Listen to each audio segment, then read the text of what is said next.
Hello and welcome to a slideshow on preparing for and nailing your job interview. I'm Hannah Terpack, the Director of Career Management at USC Upstate. So there are several styles of interviews. Most commonly, many of you are going to be familiar with a one-on-one interview. A lot of times students and new graduates are caught off guard when there is a group interview, or typically along the process of interviewing, maybe say a second or third round, you could be asked to provide a presentation for your audience. And really common in this day and age, you'll see a phone screening as an invitation for your first interview. So with a phone interview, you want to treat that exactly like you would in a face-to-face conversation. It's a pro tip to dress up. That's going to set your frame of mind properly, have a smile in your voice, and just be as prepared as you would for a typical face-to-face conversation. And now, even more so, it's quite common to have a virtual interview. So the typical format of Zoom, Teams, Skype, maybe even WebEx. So we'll talk a little bit more in detail later about virtual interviewing, but some of you should also be prepared to have an interview that's completely one-sided, that you just record your answers yourself, that uses artificial intelligence to screen you. So mindfulness with respect to things like your eye contact, your head movements, your level of eye contact in general, how you smile and engage with your camera, those are all going to be deciding factors in whether or not you make it to a next round. Always, your interviewer is going to be looking for certain traits, and that's the information that you see there in green. So personality, your verbal communication skills, and remember, communication continues to be the #1 competency according to the National Association of Colleges and Employers that employers are really looking for. They want you to be convincing, so how influential or persuasive are you? You definitely want to convey a certain amount of self-confidence and assertiveness, but that's not bossiness. A good professional appearance is a must, and you want to show that you're motivated for the role and that you have an aptitude for leadership, or perhaps even demonstrated leadership from your resume. It's important that you have a good understanding of the organization so that you can show your sincere interest in that organization. And then, of course, with your studies at USC Upstate, you're definitely going to be prepared academically. As you think about preparing for your interviews, it's going to be critical that you familiarize yourself with the STAR method for answering behavioral questions. STAR simply stands for situation, task, action, and results. All too often we get nervous during interviews, especially those questions which have multiple parts that describe a situation when, and the outcome was perhaps different from what you expected. Walk us through that. Those kinds of convoluted questions can be easy to find yourself derailed on.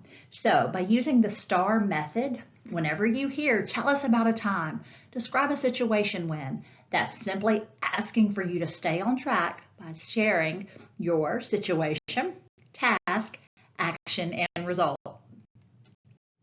Doing your research in advance of a job interview is of penultimate importance. You want to make sure if you have the opportunity to network with people who work for that particular organization ahead of time, that you get some feedback about perhaps the culture of that organization. But keep it in perspective. Some experiences can be good. Some experiences may feel like they were bad or not as ideal as one would have hoped. So keep it in context, consider the source, but network to do a little extra research. Do a Google on this organization. That's what I like to call it. Do a Google. So Google that organization to see what you can find out, see what's in those headlines, and definitely go to a company's website, of course, and check out their social media.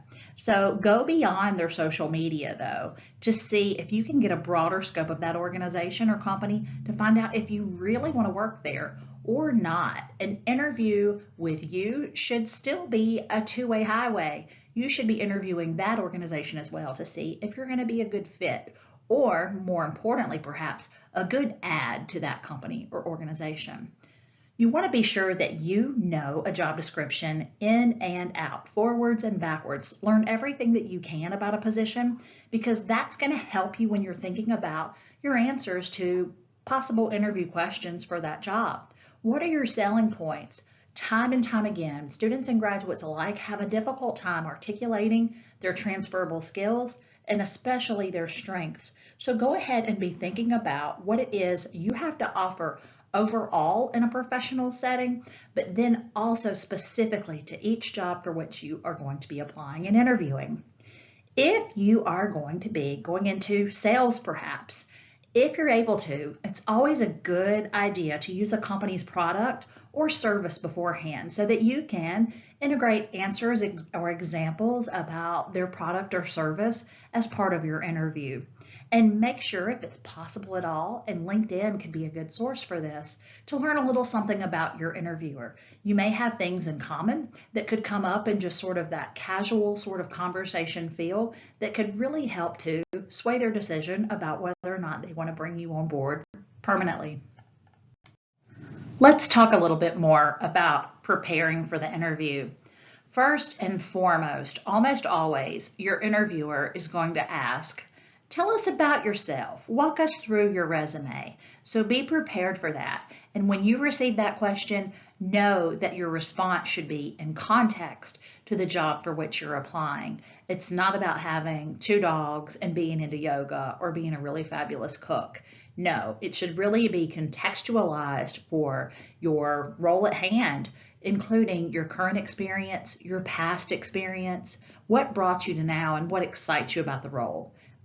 In essence, why you're so excited to be there for that conversation that day, in that moment, at your interview. Second, look at bullet number 2. Know why that position at that company. You want to be a person or the person who wants the job or the position and not just a person who wants a job. That kind of fickleness, it feels a lot like waffling and sometimes can reek of desperation. So be specific about the person that you are and how you are in total alignment for that specific job.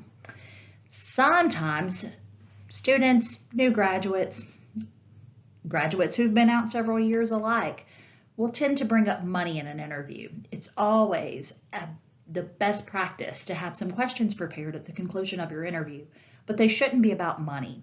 Let people bring that up first, but you definitely want to have done a little bit of research to find out what kind of salary might be available to you for a role. Typically speaking, they already have budgeted a certain amount, so there's not a tremendous amount of wiggle room, but you could go online to Glassdoor and find out some information on salary, or another great place to look is the Occupational Outlook Handbook that is provided by the U.S. Bureau of Labor Statistics. As I mentioned previously, plan for those behavioral questions. Remember that STAR method. Now, numerate and quantify whenever possible to show that you're results oriented. So have some facts and figures in mind wherever you can, and this rule is good for applying to your resumes as well. Anytime you can show outcomes or a positive impact is always going to help win your interviewer over. Pay special attention to your body language, including your posturing, the positioning of your body, your eye contact, and your smile. This is especially true even if you are in a phone interview. You want to make sure that you're sitting up so that your breath is strong, and especially in case you're nervous, if you get short of breath or tend to talk a lot like I do. Make sure that you're taking those pauses, that you're engaging fully with your eyes and using your best feature, which is no doubt your smile. Release some of that oxytocin with a good handshake as well. Remember, handshakes, a good handshake is going to be web to web, and the motion will be at the elbow rather than the shoulder or the wrist. You don't want any limp or dead fish. And then prepare for some common interview questions. So you can mock interview with the Office of Career Management, or a really good pro tip today is to use generative AI like ChatGPT. Simply cut and paste a position description into ChatGPT and ask it to generate some possible interview questions for you. And you'll have a long list of things that you can kind of test yourself with and be better prepared for answering those behavioral questions, which are more and more common.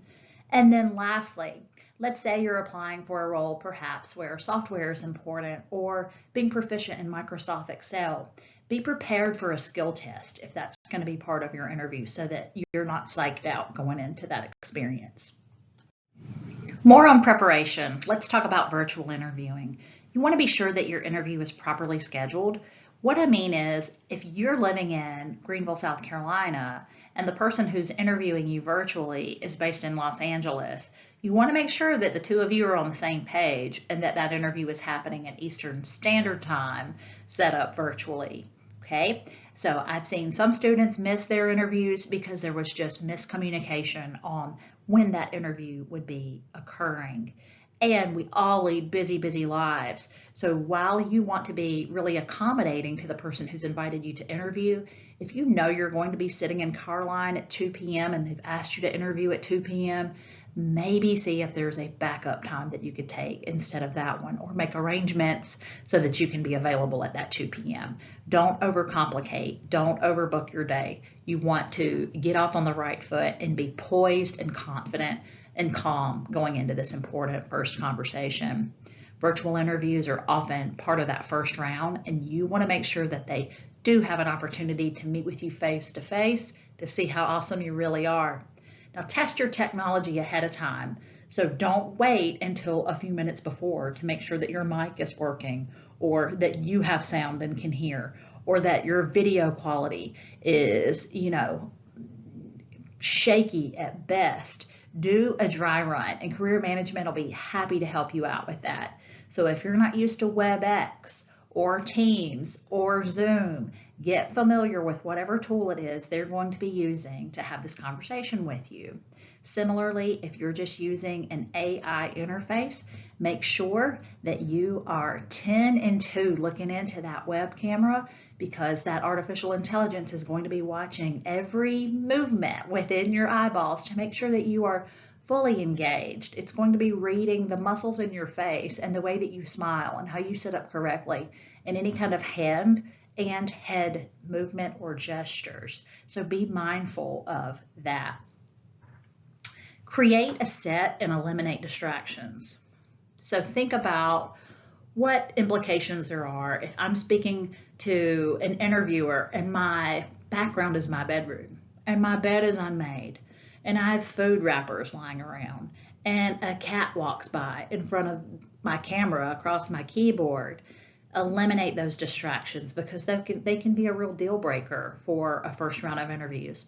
Make it really hard on the person with whom you're interviewing for them to say no.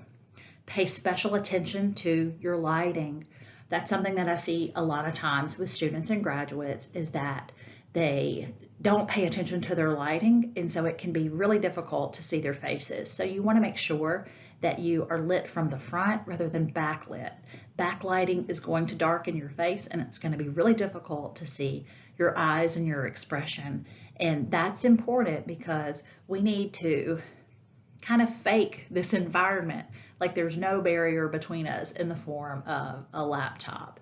This conversation should feel as real and organic as any face-to-face conversation. So similarly, treat it like it's the real deal in person. Make sure that you are dressed to impress, that you are practicing good body language, which we've talked about a little already, that you're maintaining good, strong eye contact. Professional eye contact in the business setting, it's maintained about 65% of the time. So it's okay to look away for just a brief pause and look back directly, right back into that camera. Make sure that if your technology fails, that you've communicated a backup plan. You may have to go from being virtual to just phone or to possibly reschedule. But if you've done the dry run on your technology, it's probably going to be a failure on their end rather than yours. And most importantly, be authentic. Know your story. Pull from experiences in classrooms, internships, on-campus jobs, part-time jobs, full-time jobs, old jobs, any kind of community engagement, volunteerism, on-campus engagement through clubs and organizations, classroom projects where you worked on a team. Pull from all of those examples and reflect upon what it was you learned from those experiences so that you can better articulate your transferable skills in all of those great, nice competencies that I know you already have under your belt, so that when it's time for your interview to end, you are ready with some questions for them and you just absolutely dazzle. Here's some tips for preparing for a face-to-face interview. You want to be sure to bring multiple copies of your resume, ideally printed on resume paper, and Career Management has plenty of that to share with you. But bring multiple copies, because oftentimes someone who wasn't expecting to interview you may be pulled into a conversation to meet with you, and so they would not be familiar with your experience or know anything really about you. So multiple copies of your resume can be helpful for sharing, along with even a copy of the job description for which you applied, so that you can have highlighted some parts that you may have questions about. You want to bring a pen and some paper to your interview rather than being reliant upon, say, something like an iPad or your phone. Workplaces are multi-generational these days, and I don't want to generalize, but some of the older folks can feel a little uncomfortable about you using electronics to take notes. Perception is reality, and you wouldn't want someone to think that you were texting during an interview. I suppose it's possible, though. Be mindful if you're wearing an Apple Watch, you don't want to get any kind of alert during your interview. That can be really distracting and off-putting for you as well as for them. And more importantly, that phone that we, stay glued to, have yours in your car. I wouldn't even take my phone in. And speaking of cars, it used to be a thing that some employers would walk a candidate out to their vehicle. So if that could happen to you, make sure that your vehicle is pretty tidy. It doesn't have to be spotless, but you wouldn't want things to be junky and food wrappers and worse, things like smoking, cigarette butts sticking out, where somebody could see that stuff. And then consider having kind of a first aid kit for job interviews handy. That would include things like breath mints, a safety pin, stain stick, Band-Aids, an umbrella in case it rains, and something else that should be part of your first aid kit for job interviewing, a set of good thank you notes that perhaps you keep in your glove box. Emails are fine, emails are customary, but if you're applying and interviewing for a job where relationships are critical, a handwritten note will set you apart time and time again. And you want to make sure that you're sending those notes, those emails, the same day or the next day, definitely within 24 hours. That can be a real differentiator for a candidate. Get a good night's sleep. So the night before your interview isn't the time to go out and party or do some things that are really different from your norm. So go to bed, get some rest, relax, and sweet dreams, so that the next day you can get up and make the most of that conversation. Know exactly where you're going. The way to do that is do a drive-by beforehand, a day or two before your interview. Get familiar, see what traffic patterns look like, anticipate there being traffic, and know where to park for visitors, where to enter for visitors. And while you might be leaving all of your stuff in your car, which I recommend doing, be sure that you have your ID with you. Particularly companies now, they have security measures in place, especially those that are considered foreign trade zones. They're going to check your ID at the door, and you don't want to have to go back out to your vehicle and waste that time. So as you think about all of this, calm your nerves and get psyched about the experience. Let's talk a little bit more about preparing for this in-person interview. Be prepared by wearing professional attire. When you look good, you feel good. We'll talk in a moment about some different looks for what's considered professional attire. Punctuality is critical. So a lot of people say that if you're on time, you're late. So be early. 5 to 10 minutes early is perfect. Not too early, because you run the risk of feeling awkward or letting your nerves build up further than they may already be building. So 5 to 10 minutes early is perfect, and that's not going to create any kind of weirdness between you and a receptionist who's sitting in a very quiet room waiting for your name to be called. When you enter your interview space or upon greeting, extend your hand to shake hands with the person with whom you're going to be interviewing, along with everyone else who is in that space with you. So again, good web-to-web handshake where you connect fully with your whole hand, and the motion again is at the elbow rather than at the wrist. So then you can really connect fully without offering that classic kind of dead, limp-wristed fish. Make sure that when you're interviewing that you have some questions prepared. You want to show that you've done your homework into that organization because that's going to convey sincere interest. And as I said before, be yourself. That's my best and most profound advice, is be yourself at all times. Companies want to hire people who are authentically themselves. So if you are pretending to be someone you're not and you get the job, it's going to come across real quick that you were trying to fake it till you make it, but really all you did was just fake it. Remember, the interview is primarily the time for you to sell yourself to an organization. So when they say, "So, why should we hire you?" don't you dare say, "Because I'm a hard worker." No, come at them with clear examples of your strengths and how they relate to that position so that it is undeniably you who are going to be their choice. Let's talk about dressing for success and professional attire. Professional attire can mean a myriad of things to all kinds of people.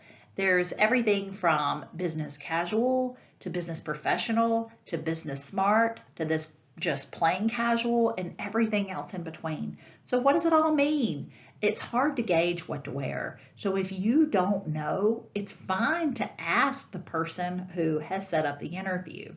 But you should be prepared with some professional attire. And professional attire is always going to be some type of jacket or blazer that can really elevate your look. Think about it this way. If you're applying for a job as a lifeguard, you wouldn't wear your bathing suit to the interview. So dress really for that occasion as a sign of respect. It's how you show respect for the people with whom you're meeting. Your clothing should be neat, clean, and pressed. Ill-fitting, wrinkled, or dirty clothes can be the kiss of death in a job interview, because the fact of the matter is you have about 7 flat seconds to make that first impression. The minute that you walk into a space, they've already started to formulate an opinion about you. So impression management is really important for you to be considering. Your interview attire should really be simple and darker or neutral in color. Dark is preferred. And so you wouldn't want to bust out with some bold patterns, bright florals, polka dots, bold stripes, and things like that. So simple, dark, neutral attire. Your breath should be fresh, okay? But don't chew gum during your interview. And if you're chewing gum, you better not spit it out in their parking lot on the way in, because somebody could be looking out the window. Your hair should be neat and clean and more conservative in look, meaning it's a style that's uncomplicated, but most importantly, it should just be out of your face. They need to be able to see your eyes fully and your expression. So you want to have your hair pulled back so that you're not tempted to fidget with it. Jewelry, simple, minimal. Keep it classy and conservative. Again, the idea is that you don't want to draw attention to how you look necessarily in terms of things that are bolder choices. You want the focus to really be on the quality of your conversation and the answers that you offer for their questions. Your makeup and nail polish, again, more conservative. It should be flattering. So if you don't typically wear cosmetics, still might be a good idea to put on a little bit of blush or highlighter, maybe a little bit of eye color, eyeliner, or mascara to make your eyes pop, and maybe a light lip color, but nothing too bold. And things like false lashes or false nails, again, they're pretty, but you want to look less complicated. You don't want your look to evoke anything about you being more concerned with your image and appearance and how cute or fashionable you are. Instead, you want it to be how capable, how talented, how smart you are in making choices about your image for professionalism that day. When you get the job, you can test the waters with being, a little bit more expressive in your attire and professional appearance in the workplace. See what you can get away with after you get that opportunity. For any student who is lacking lacking in professional attire, we have plenty of free clothing available to you in the career closet on the second floor of the library, and career coaches and staff who are available for consultation in case you need any type of assistance. Here are some suggestions for a more feminine look. Pants or skirt, totally fine. A button-down shirt, jacket or cardigan. Again, some kind of jacket or blazer is going to make you look a little more polished than if you just go in with a blouse or a sweater or a dress. Low heels or flats. While I like my high heel shoes too, you want to make sure that you're comfortable and that you're practiced in walking in these shoes. And something to consider is you could be invited on a tour of a company, and so you wouldn't want to be walking essentially miles around a hospital or a manufacturing plant in heels. That could get really uncomfortable really quickly. If you're wearing pants and there are belt loops, they're not there for you to hold on to. Put a belt on, and your belt should coordinate with your shoes. Your clothing, as I mentioned previously, should be more conservative in look and keep the color palette dark or neutral. Use only the most subtle pieces to accent your ensemble. And speaking of accent pieces, again, jewelry, things like bracelets that could be noisy, or earrings that rattle, or purses that are big. You don't want to come across as being, overly complicated. It really needs to be more of a focus on the quality of the conversation at hand. And if you do decide that you're going to wear a more feminine kind of look, such as a skirt or a dress, your hemline should be just above the knee, not any shorter than that. But be prepared if you're going to be walking, again, perhaps taking a company tour and going upstairs where there could be people below. You don't want to give anybody a show. Masculine attire, that can be a suit and tie, but that usually is reserved for a formal interview, for a high-powered or conservative type role, such as something in financial services, money and banking, perhaps law. A job that would be really conservative and high profile in nature, where you would be meeting with important clients perhaps. Khaki pants would be fine with a button-down shirt and a sport coat. You might wear a tie with that. That would be something that would perhaps elevate your profile a little bit. As a rule of thumb, it's good to be dressed just one notch above the people with whom you're interviewing. You definitely want to wear dress shoes, real shoes, shoes that perhaps lace up but don't have rubber soles that you could go to the gym in. So dress shoes that are polished, they're not scuffed, and those shoes ideally match your belt. Brown belt, brown shoes. Black belt, black shoes. Dark socks, or if you're somebody who is going into a more creative type role, you could wear some cute pattern socks, something that's a little bit more funky and indicative of personality, along with something such as a pocket square in your jacket. But again, you want to think about your color palette being overall neutral and dark. Coincidentally, a black suit on a man can look very stark, overwhelming. You might look like somebody is, thinking you're part of the Secret Service or ready to wheel out a casket, okay? So think more charcoal grays, deep navies, and a material that is seasonless, so like a wool blend would be most ideal. Here are some pitfalls for interviewing. Don't be overly concerned with the possibility of rejection. Oh, what if they don't like me? Well, what if they do? What if they think that you're just magnificent? Focus on the possibility that you're actually going to get the job and what you can contribute, rather than wondering if you're going to not sound smart enough or you're not going to have all the answers. You might not, and that's okay, but the main thing is you research that company, you do all the steps I've told you about so far, and you'll be so much more confident going into that conversation to where you couldn't really be set up to be so worried about, what if they don't like me? Next, make sure that you're not critical about a previous employer or a past job. The tendency for job interviews will be, tell us about a time when you had made a mistake at work, or there was conflict at work. So tread lightly with those kinds of conversations and always focus on the positive. Reflect upon that experience and the big takeaway from it, how you grew from it, how it made you a better person, a better worker, or increased your strengths or skills in some kind of capacity. Definitely convey confidence. And if something goes amok during your interview, it's interrupted for whatever reason, keep calm, cool, and collected. Don't show frustration or irritation. And if you're asked something that you don't know, don't apologize for a lack of experience or not having a perfect example for a particular question. Simply say something like, I'm sure I have a good answer for that. Can we move on and perhaps come back? And then do make an effort to come back to that question, but don't apologize for any kind of perceived shortcomings. Most employers understand that students are students. So when you're interviewing for an internship, they don't expect it to be a job and for you to know everything. And when you're a new graduate, they expect you to have a limited array of experiences. So nobody's aiming for perfection, but they are looking for confidence and preparation. And then don't lie or pretend. This is the third time I'm saying it. Again, my most profound piece of advice for you in a job interview: be yourself. Now, we aren't talking about job searches necessarily today, but the best and most productive job searches are going to be those ones which are organized.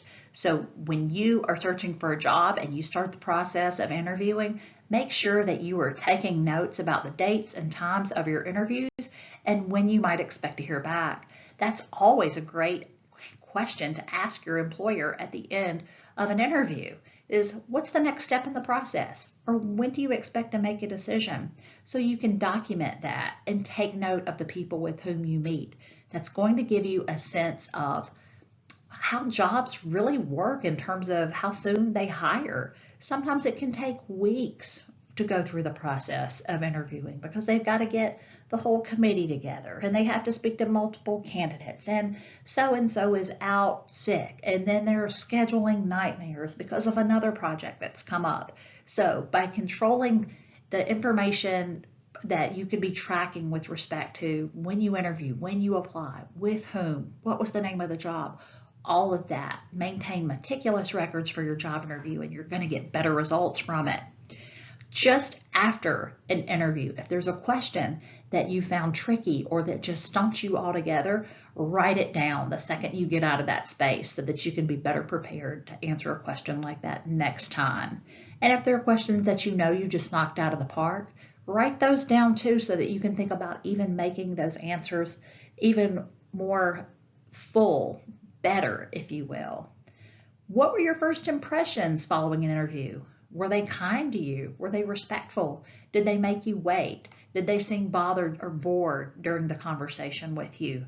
Take note of those impressions too. Again, an interview is a two-way highway. This could be a place where you're really eager to work, but if you're getting a bad feeling, maybe you don't want to work there after all. You're interviewing them too. And then following an interview, always, again, I said it before and I'll say it again, be sure that you follow up with an appropriate thank you. If I were to interview 10 people right now for a position in career management, probably a third of them would send a thank you, which is a shame. So if you want to set yourself apart, convey your manner, show them another instance of your writing sample, another instance of how you build relationships and how you manage those relationships, and another example of why you are passionate about getting that position. So here you're looking at 8 career competencies that are defined by the National Association of Colleges and Employers.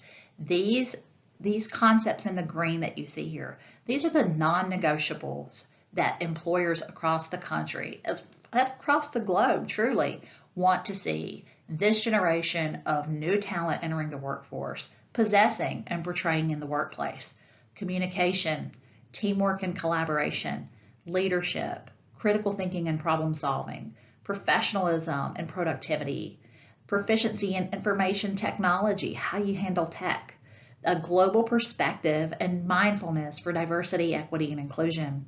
And then lastly, career management. So how have you poured into yourself to prepare for that particular role?